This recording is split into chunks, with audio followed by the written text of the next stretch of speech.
अकीदे तौहीद में भी अपने एतबार से गड़बड़ी कर चुके हैं और अकीदे रिसालत में भी उन्होंने मनमानी बातें गढ़ करके उम्मत के दरमियान इंतशार पैदा कर दिया है। पूरी दुनिया के लोग इस वक्त उम्मत मुस्लिमा के इन दोनों बुनियादी अकीदे को डैमेज करने के लिए और मुसलमानों के इस बुनियादी अकीदे पर हमला करने के लिए हर तरह का हरबा इस्तेमाल करने में मसरूफ है।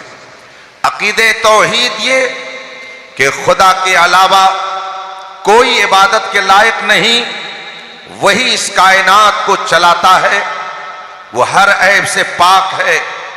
मगर एक जमात इस अकीदे को खराब करने के लिए न जाने कितने दिनों से कोशिश में है और उम्मत मुस्लिमा को यह नजरिया दे रही है कि खुदा वो है जो झूठ बोल सकता है। अकीदे तौहीद में गड़बड़ी पैदा करने वाली यह जमात पूरे हिंदुस्तान में जगह जगह फैली हुई है। एक जमात और निकली हुई है जिसका कहना है कि अगर हमने खुदाए कुद्दूस की इबादत के साथ किसी और के सामने इबादत के लिए सर टेक दिया तो इसमें क्या फर्क पड़ता है, यह इंसानियत है, यह इत्तेहाद व इत्तेफाक की बात है। चुनांचे वो जमात भी पूरी जिद्दोजहद में मसरूफ है और न जाने कितने नौजवान इस नजरिए के हामिल हो गए और उनका अकीदे तौहीद खराब हो गया।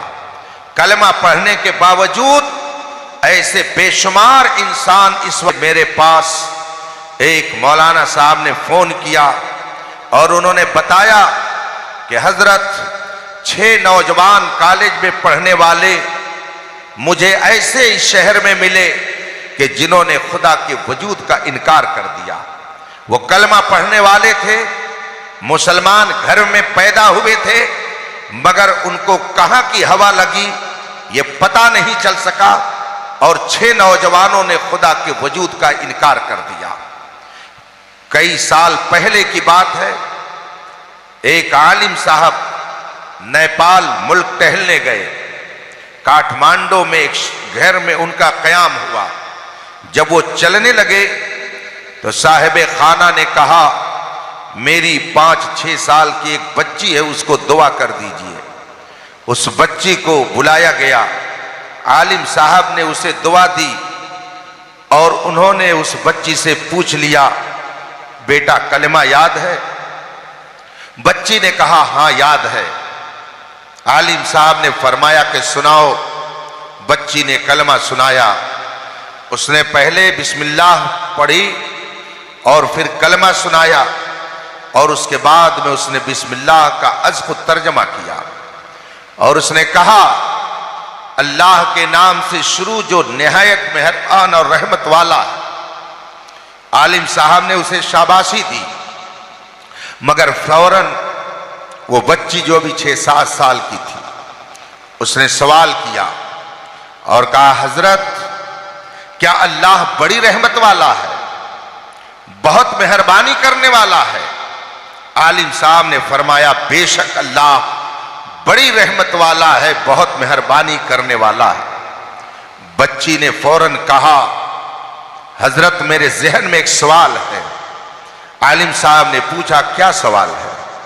बच्ची कहती है कि अगर अल्लाह बहुत मेहरबान है तो क्या वजह है कि एक नौजवान आदमी का एक्सीडेंट होता और वो मर जाता है, एक आदमी की शादी होती है और अभी उसकी गोद में 1.5-2 साल का बच्चा होता है, कभी मां मर जाती है, कभी बाप मर जाता है।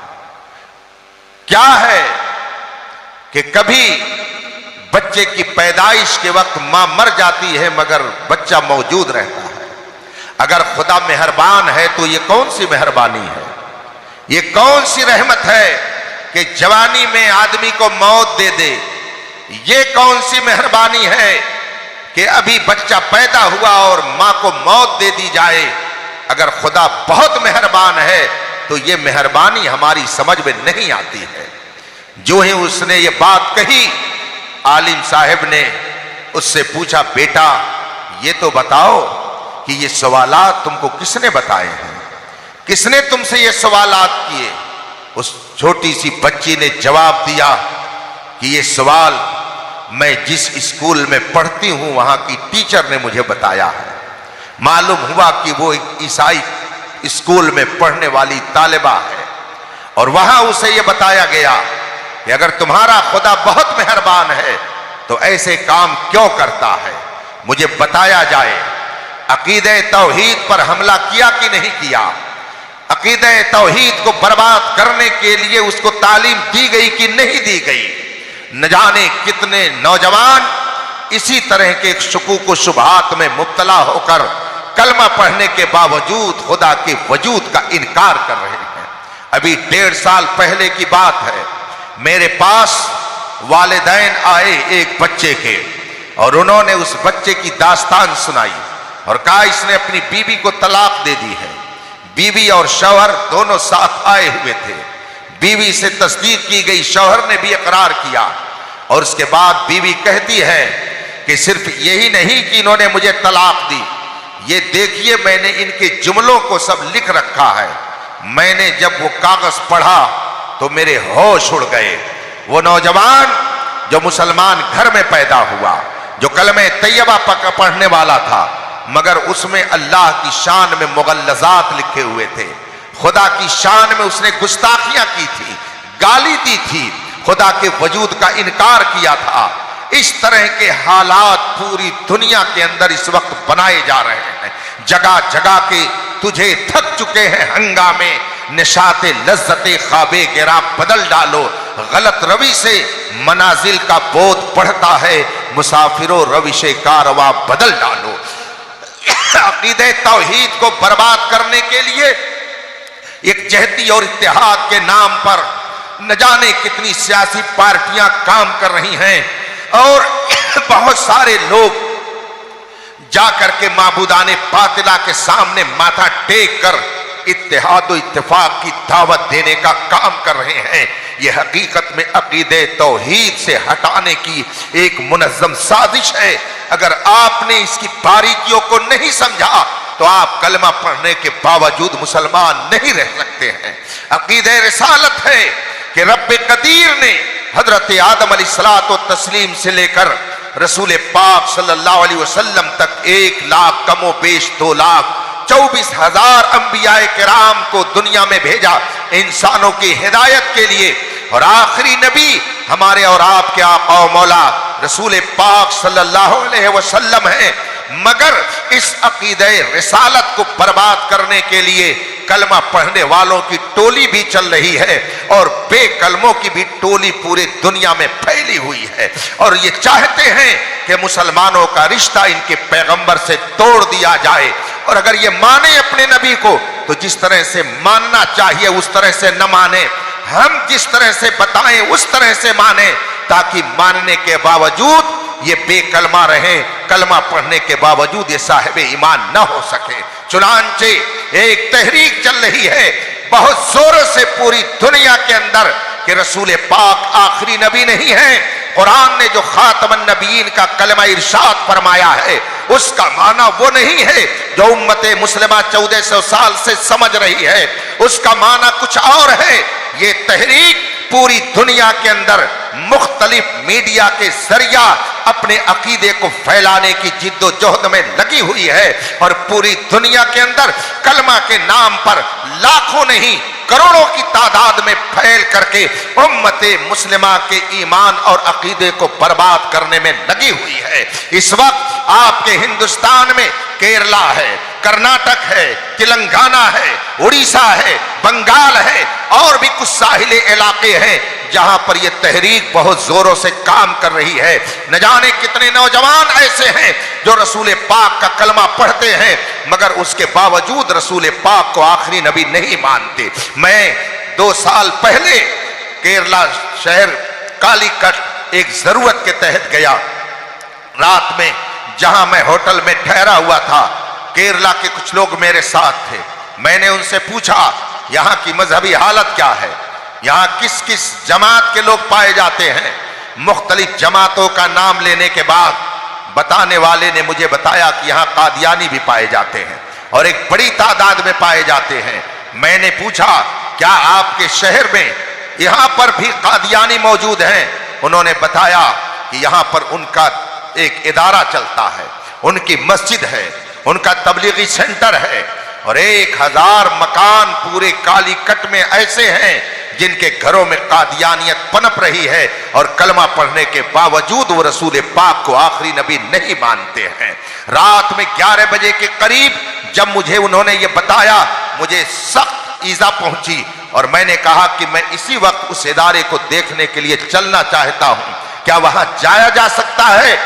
जो लोग मेरे साथ थे उन्होंने कहा हाँ ऐसा मुमकिन है।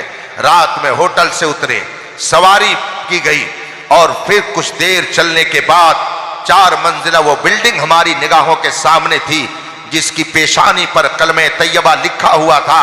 मगर अंदर जब गए तो मिर्जा गुलाम अहमद कादियानी से लेकर इस दौर तक उसके जितने भी रहबर और रहनुमा थे, सबका तारुफ, सबकी हिस्ट्री और सबके कारनामों को वाल मैगजीन की शक्ल में कौम के सामने पेश किया गया था। न जाने कितने कॉलेज के नौजवान ऐसे हैं जो कलमा पढ़ते हैं मगर उसके बावजूद हमारे रसूल को आखिरी नबी नहीं मानते। तेलंगाना और केरला और उड़ीसा के साहिली इलाकों में आप जाकर के ऐसी जमातों को देख सकते हैं। आपके सामने अगर किसी ने रसूल पाक की शान में गुस्ताखी कर दी और मीडिया के जरिया आपके दरमियान वो बात आ गई तो आप उस पर बड़ी नाराजगी का इजहार करते हैं, लेकिन उनको ये जुरात किसने अता की? रसूल पाक की शान में गुस्ताखी करने का ये हुनर उनको किसने सिखाया है? कलमा पढ़ने वाली जमातों ने ही बताया है। अभी चंद हफ्ता पहले बगल मुल्क का एक अपने आप में काबिल बनने वाला इस्लामी स्कॉलर कहलाने वाला, उसने कुरान करीम पर वो भयानक इल्जाम लगाया, सहाबे किराम के ऊपर इतना घिनौना इल्जाम लगाया, खुद रसूल पाक सल्लल्लाहु अलैहि वसल्लम पर इतनी बदतमीजी के जुमले इस्तेमाल किए। उसने कहा रसूल पाक लिखना पढ़ना नहीं जानते थे, हत्ता कि सहाबा अगर लिखने में गलती कर देते थे तो रसूल पाक उसे बनाना नहीं जानते थे। और आगे बढ़ करके उसने यहां तक कहा कि सहाबा ने कुरान करीम को लिखने में जब गलती की तो किसी ने जब ये गलत जुमला लिख दिया और रस्मुल खत में उससे गलती हो गई, क्योंकि रसूल पाक पढ़ना लिखना नहीं जानते थे, तो वो गलती 1400 साल से चली आ रही है और आज तक वो गलती वैसे ही कुरान में मौजूद है। या ये बात किसी कलमा पढ़ने वाले ही ने कही है,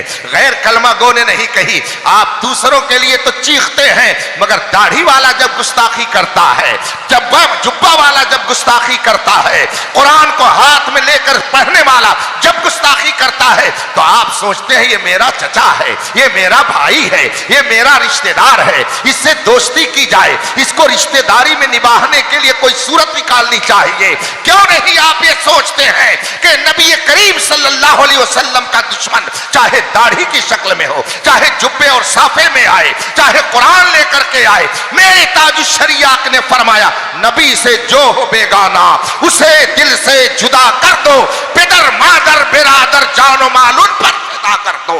आप कहते हैं कि गुस्ताखी हो रही है और आपके बगल का पड़ोसी जब गुस्ताखी करता है तो आप उससे दोस्ती करते हो और कहते हो ईमान की हिफाजत कैसे होगी? ईमान की हिफाजत का सिर्फ वही जरिया है जो मेरे मुस्तफा ने अता फरमाया है, इयाकुम व इयाहुम। जितने बदअकीदा हैं, जितने रसूल के दुश्मन हैं, जितने कुरान के दुश्मन हैं, जितने खुदा के तौहीन करने वाले हैं, जितने औलिया किराम के दुश्मन हैं, उनसे अपना रिश्ता नाता तोड़ लिया जाए, उनसे अपने आप को दूर रखा जाए, उनसे कोई ताल्लुक ना रखा जाए। अल्लाह ने चाहा तो आपके ईमान की हिफाजत। हम कहते तो हैं कि तहफ़्फ़ुज़ ईमान कैसे हो, मौलाना लोग कुछ करते नहीं है। अभी मीडिया में इतनी बहस चल रही है, फला जगह घर जल गया, मौलाना लोग निकले नहीं, फला तौहीन कर रहा है, ये रोड पर निकल नहीं रहे हैं, ये कुछ बोल नहीं रहे हैं, मेरे भाइयों, इन्हीं के बोलने का तो नतीजा है कि आप अल्लाह अकबर बोल रहे हो। अगर ये न बोलते तो आपको अल्लाह अकबर कहने भी नहीं आता, अगर ये न बोलते तो आप अजान भी नहीं जानते, ये न बोल करके आपको बताते तो आप सही ढंग से मुसलमान भी नहीं बन पाते।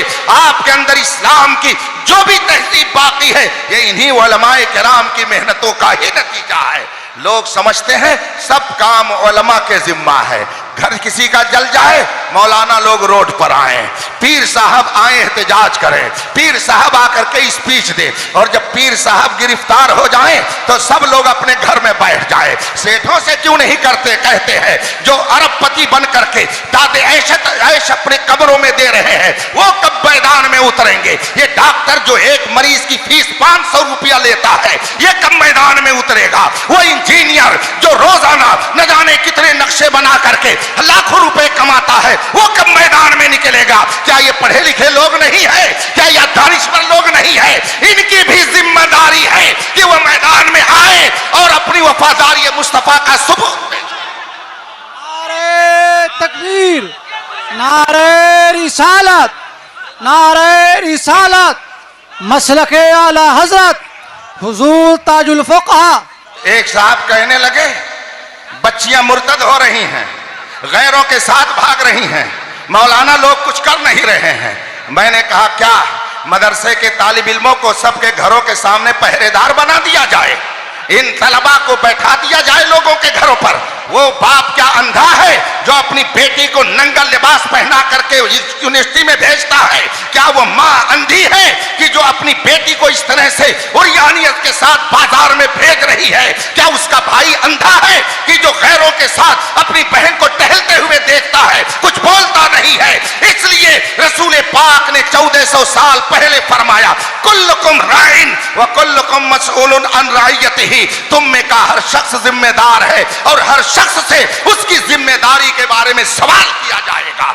ये बहुत आसान है कि मौलाना लोग कुछ करते नहीं हैं, यही तो कर रहे हैं तो आपका ईमान महफूज है, यही तो तकरीरें कर रहे हैं तो नबी से आपका रिश्ता बाकी है, यही आपके सामने किताबें लिख लिख करके पेश कर रहे हैं तो आप पढ़ करके तहारत और वजू और गुस्ल का तरीका जानते हैं, यही शुअरा पढ़ रहे हैं तब आप कहते हैं मैं सो जाऊं या मुस्तफा कहते कहते, खुले आंख सल्ले अला कहते कहते। मैं कभी कभी ये कहता हूं कि जिस तरह से हमारे सच्चे उलमा का किरदार दावत व तबलीग के हवाले से बहुत अहम है, हमारे कुछ अच्छे शुअरा का भी किरदार बहुत ही अहम है।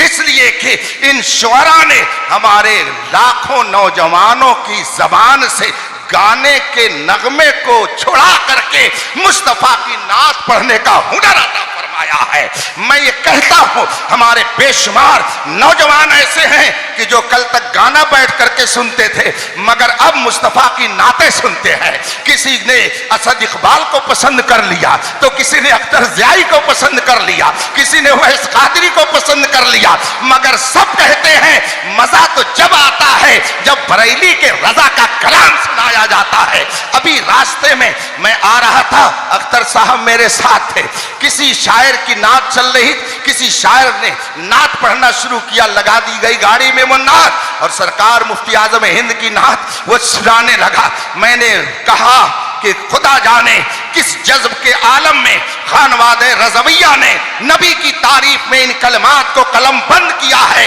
कि हजारों मर्तबा सुनने के बाद वही चाशनी, वही लुत्फ, वही मजा, वही वारफ्तगी, वही दीवानगी और नबी से मोहब्बत का वही जज्बा बेदार।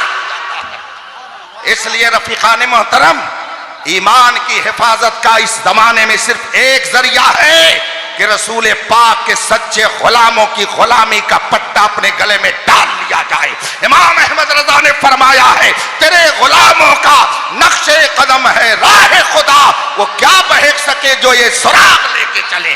जब तक इस सुराग पर चलते रहेंगे ईमान की हिफाजत होती रहेगी और अगर इधर उधर हुए तो यकीन से जान रखिए इमाम अहमद रजा ने बहुत पहले फरमाया बाएं रास्ते न जा मुसाफिर सुन, राह में राह मार फिरते हैं। इसलिए सिराते मुस्तकीम पर गामजन रहिए। और सिराते मुस्तकीम इस दौर में वही है जिसे मसलके आला हजरत कहा जाता है। सुभान अल्लाह, सुभान अल्लाह, सुभान अल्लाह।